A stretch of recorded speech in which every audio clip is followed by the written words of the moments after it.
Bab 502. Aku tidak berniat untuk membayarnya. Kalau mau menahan serangan di tahap awal persiapan prajurit Imperium, paling tidak perlu sampai pelatihan Odin Asgard tingkat menengah. Tapi kini, serangan Tiu sudah mencapai puncaknya. Mustahil bisa menahan serangan yang semengerikan itu, kecuali kalau sudah mencapai Odin Asgard tingkat akhir. Tuan Muda Amor. Saat mereka sadar siapa yang ada di hadapan Galvina, orang-orang terkejut. Terlebih Micha, Eruna dan lainnya. Mata mereka semakin terbelalak. Devan, jangan. Nelisa pun kaget. Dia tidak menduga Devan akan seberani itu. Dia berani menahan serangan gabungan dari 50 Master Odin Jota. Apalagi, mereka adalah prajurit Imperium. Devan sungguh menahan serangan mereka. Imperium pasti bakal jadi benar-benar marah. Kalau itu sampai terjadi, prajurit Odin Jota lagi yang dikirim, mungkin prajurit Odin Asgard, atau bahkan Trojan. Sejak terbentuknya Imperium Athenos, tak ada yang menantang Imperium dan kembali tanpa luka. Bahkan ketua Nixiabat yang legendaris cuma diceritakan berhasil kabur dari hukuman Imperium. Tidak ada yang pernah melihatnya melawan prajurit Imperium. Cuma satu hasil dari melawan Imperium, yaitu kehancuran. Mata Galvina langsung lembab. Devan benar mau melawan prajurit Imperium untuknya. Melihat seseorang menghalangi mereka. Ekspresi ke-50 prajurit Imperium sama sekali tidak berubah. Tatapan mereka benar-benar dingin. Meski mereka tidak ikut campur dalam pertarungan apapun. Tapi kalau ada yang menghalangi mereka menegakkan hukum, mereka tidak akan menunjukkan belas kasihan. Kalau begitu, hajar sama mereka bersamaan. Akhirnya, tombak penghancur datang dengan tekanan yang besar. Tinju Devan pun melayang keluar seberkas cahaya keluar dari tinjunya. Tinju langit runtuh. Boom! Suara yang menggemparkan terdengar di Sekte Chean. Ratusan ribu gunung berguncang hebat. Ini seperti gempa bumi atau runtuhnya langit. Serangan ini jauh lebih menakutkan daripada penghancuran diri Master Alam Odin sebelumnya. Tapi, seperti yang diduga, Devan dan Galvina tidak terlihat musnah oleh tombak Tradius. Sebaliknya, tombak Tradius malah hancuri. 50 prajurit Imperium terlempar mundur dan memuntahkan darah. Semua orang ternganga dan terbelalak. Apa yang barusan mereka lihat? Prajurit Imperium terlempar mundur. Bagaimana bisa? Mereka adalah 50 Master Odin Jota. Tak satu pun tinju ditangkis. Saat ini orang-orang sadar kalau iblis tingkat 5 Putri Orgide bukanlah apa-apa. Pria selalu terlihat tenang itu adalah kengerian yang sebenarnya. Pantas saja dia berani bilang akan menjadikan Sekte Faelum sebagai budaknya. Dia pasti Master Odin Asgard. Dan bukan Odin Asgard biasa. Mungkin Odin Asgard tingkat akhir. Devan itu benar-benar Odin Asgard tahap akhir. Nelisa bahkan merasa tertegun. Dia sudah hidup selama lebih dari 1000 tahun dan melihat bangkitnya orang-orang jenius yang tak terhitung jumlahnya. Tapi dia belum pernah melihat seseorang yang begitu menakutkan. Terlebih, Devan berasal dari Antares. Antares, bukankah itu planet tingkat sangat rendah? Bagaimana bisa seorang pejuang yang menakutkan lahir dari tempat itu? Apalagi dia masih sangat muda. Bahkan di Valvana, bukankah sulit untuk jenius muncul? Kalau Nelisa tahu Devan cuma berlatih selama 3 tahun untuk sampai tingkat seperti ini, mungkin dia akan jadi ketakutan setengah mati. Tapi, meski Devan adalah Odin Asgard, dia tidak bisa melawan prajurit Imperium begitu saja. Itu sama dengan pemberontakan. Bahkan beberapa sekte teratas di Valvana tidak berani melakukannya. Di saat yang sama, di aula yang sangat mewah, Venus benar-benar sombong. Dia membuatku menunggu selama ini. Seorang pria berpakaian tradisional terlihat sangat kesal. Pangeran Kaljaka, mohon tenang, Venus akan segera datang. Sekelompok pejabat penting berkata dengan wajah tersenyum. Dia langsung bicara pada pelayan, cepat periksa Venus sedang apa. Kenapa dia belum datang? Imperium Athenos, kamar tidur Venus. Venus berbaring malas di sofa naga sambil memejamkan mata untuk beristirahat. Venus, mau keluar kapan? Pangeran Kaljaka sudah marah. Suara pengawal pribadi Venus terdengar. Dia mau bertemu denganku, aku tidak mau bertemu dengannya, buat apa dia marah? Terdengar suara indah dan malas. Tapi Venus, Imperium Kaljaka, berada di peringkat 3 teratas di antara 10 kerajaan, 2 tingkat lebih tinggi dari kita. Aku rasa ini tidak pantas untuk mengabaikannya begitu saja, kata pengawal wanita itu dengan sungguh-sungguh. Kenapa memang? Bukankah sudah jelas dia mau apa ke Isni? Aku terlalu malas untuk menemuinya. Bilang saja patnya aku sedang sakit dan tidak bisa menemuinya, lalu minta dia pergi kembali ke Imperium Kaljaka, kata Venus dengan tidak sabar. Kalau begitu baik. Meski penjaga wanita itu merasa sangat tidak enak melakukan hal itu, dia tidak bisa melanggar perintah Venus. Venus yang berada di sofa membuka matanya. Tunggu dulu. Venus menghentikan penjaga itu. Apa ada lagi, Venus? Rita, pergilah ke Kapitol. Rita agak bingung, bagaimana dengan Pangeran Kaljaka? Venus, biar dia menunggu. Butuh beberapa menit untuk ke-50 prajurit Imperium untuk bangkit dari tanah. Mereka terluka parah dalam serangan tadi. Mereka sudah bertahun-tahun jadi prajurit Imperium. Selain iblis yang sekarat, mereka belum pernah bertemu orang yang berani melawan mereka. Berani kamu? Apa kamu sadar kamu siapa? Prajurit Imperium paling depan menatap Devan dengan wajah muram. Aku tidak peduli siapa kalian tidak boleh menyentuh orang-orang cool. Devan mengulurkan jarinya dan mengayunkannya. Perkataan Devan membuat semua orang-orang terkesiap. Orang ini benar-benar gila. Ini sama saja dengan memprovokasi seluruh Imperium Athenos. Haha, selama bertahun-tahun, tidak ada yang berani menantang keagungan Imperium. Jangankan Odin Asga, bahkan meski Karnu Trojan sekalipun, kamu tidak bisa menentang prajurit Imperium, kata Kratos dengan dingin. Maaf, aku tidak bisa mengendalikan kekuatanku sekarang. Dia berhutang batu hara pada Venus, itu jadi tanggung jawabku, kata Devan sesudah mendengarnya. Tentu saja itu jadi tanggung jawabmu. Siapapun yang membantu iblis melawan kekuasaan Imperium akan didenda. Batu haral prajurit Imperium mendengus. Tamat sudah. Nica jadi cemas. Benar, akibat dari menentang Imperium akan sangat serius. Mereka dihukum dengan jumlah batu hara yang sama. Kak Devan Galvina merasa terharu sekaligus bersalah. Dia tidak menyangka, Devan juga kena denda. Dia berhutang pada Imperium 29 juta batu hara. Kamu, sebagai komplotannya, juga akan didenda 29 juta batu hara, ditambah 29 juta miliknya. Kamu harus membayar kembali ke Imperium sebesar 58 juta batu hara, dan harus segera dibayar, kata prajurit Imperial. 58 juta. Jumlah yang menakutkan.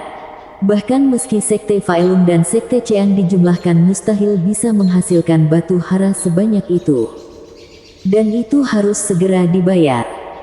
Setelah mendengar yang dikatakan prajurit Imperium, Devan menyeringai dan berkata, maaf, aku tidak berniat untuk membayarnya. Bersambung.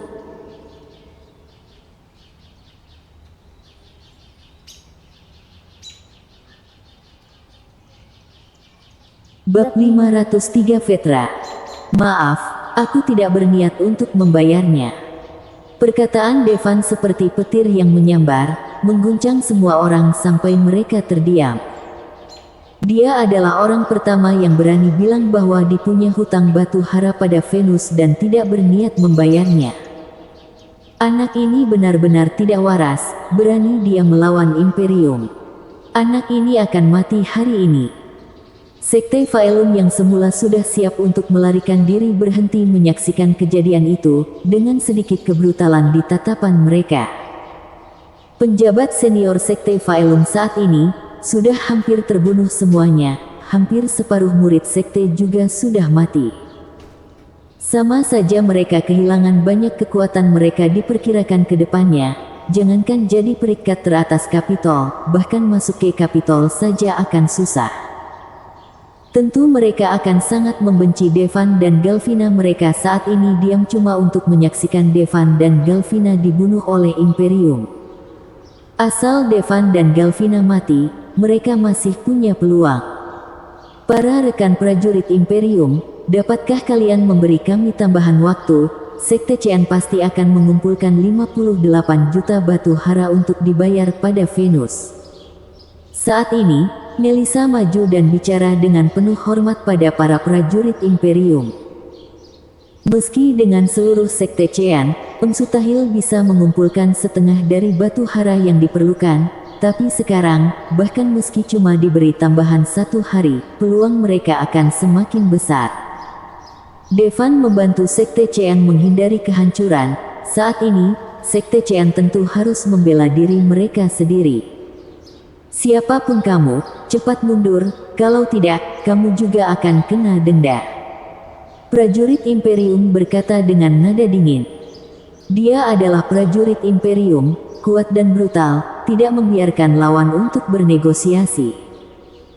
Hari ini, Devan menyerang dan melukai mereka, bahkan meski Devan bisa mendapatkan 58 juta batu hara sekarang, mereka tidak bisa melepaskan Devan begitu saja. Melissa menatap Devan dengan matanya yang indah, dia menghela napas dan mundur. Sekte Cean tidak lebih dari seekor semut di hadapan Imperium yang agung.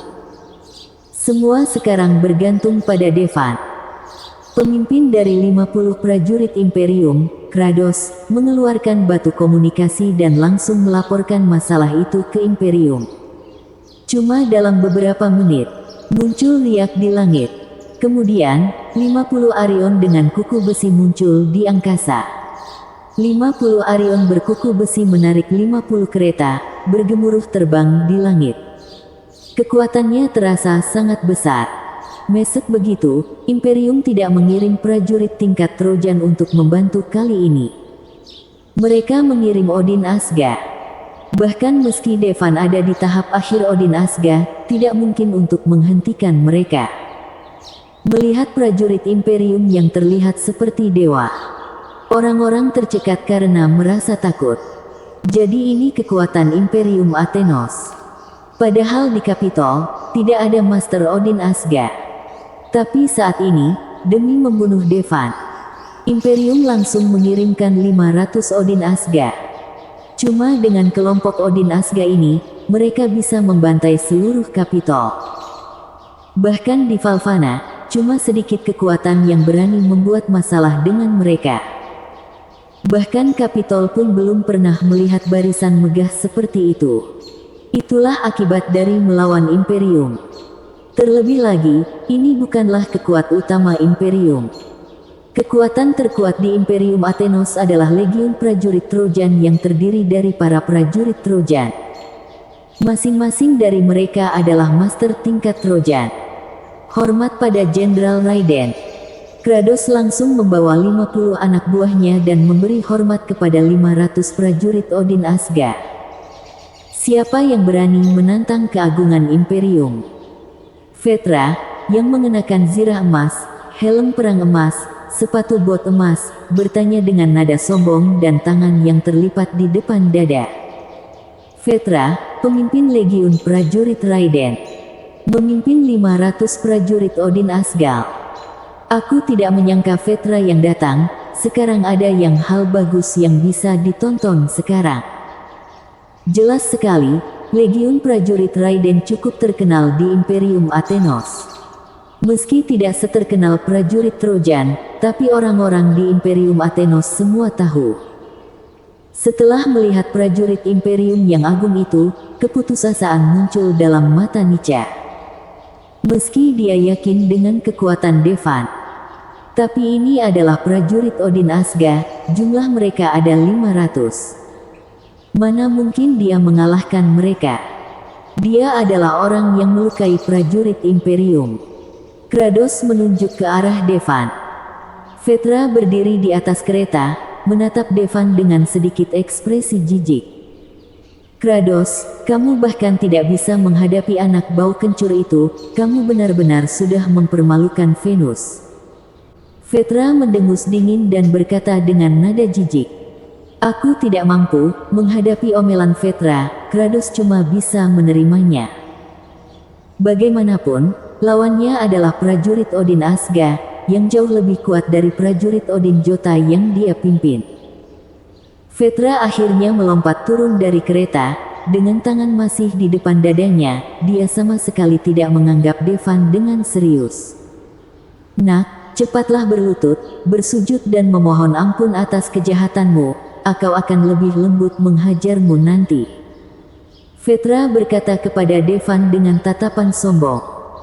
Vetra sendiri bisa menjatuhkan Devan tanpa 500 prajurit di belakangnya. Bagaimanapun, Devan terlihat terlalu muda untuk menarik perhatiannya. Devan memandangnya dan bicara dengan tenang, bagaimana kalau aku tidak mau? Itu akan jadi menyenangkan. Vetra mulai tersenyum. Kemudian, tubuhnya muncul di depan Devan seolah dia berteleportasi. Tinju yang sangat besar menghantam kepala Devan. Buk! Tubuh Devan langsung hancur berkeping-keping. Tidak. Melihat itu, mata Nica langsung memerah. Kak Devan benar-benar mati. Galvina merasa sulit percaya dengan keadaan di hadapannya, apa ini Master Odin Asgard tahap akhir? Benar-benar mengerikan. Itu tidak benar, seharusnya anak itu juga ada di tahap akhir dari Odin Asgard, kenapa dia bisa terbunuh dengan satu serangan? Meski Devan diperkirakan akan dihajar sampai mati oleh Vetra, tidak akan semudah ini, kan? Semuanya dengarkan perintahku, setelah Galvina dibunuh oleh prajurit Imperium, cepat serang Sekte Chean. Seorang tetua yang selamat dari Sekte Faelum berteriak ke arah orang-orang dari 14 sekte. Asal Devan dan Galvina mati, Sekte Chean sekarang ini tidak akan bisa menahan serangan. Semua sekte kalah besar saat ini, cuma dengan mengalahkan Sekte Chean mereka bisa membayar kekalahan itu. Tapi, ekspresi Vetra sedikit tegang. Di mata orang lain, tubuh Devan sudah ditinju sampai hancur berkeping-keping. Tapi Vetra jelas tahu, kalau dia sama sekali tidak menyakiti Devan. Yang dia tinju tadi adalah bayangan Devan. Yang ada di depannya adalah bayangan, jadi pergi kemana Devan? Kamu mencariku. Saat ini, suara dengan nada candaan terdengar di belakang Vetra, dengan sebuah tangan di bahunya. Vetra tidak menoleh ke belakang, seketika dia mencabut pedang dari pinggangnya dan menebas tepat ke belakangnya. Bersambung.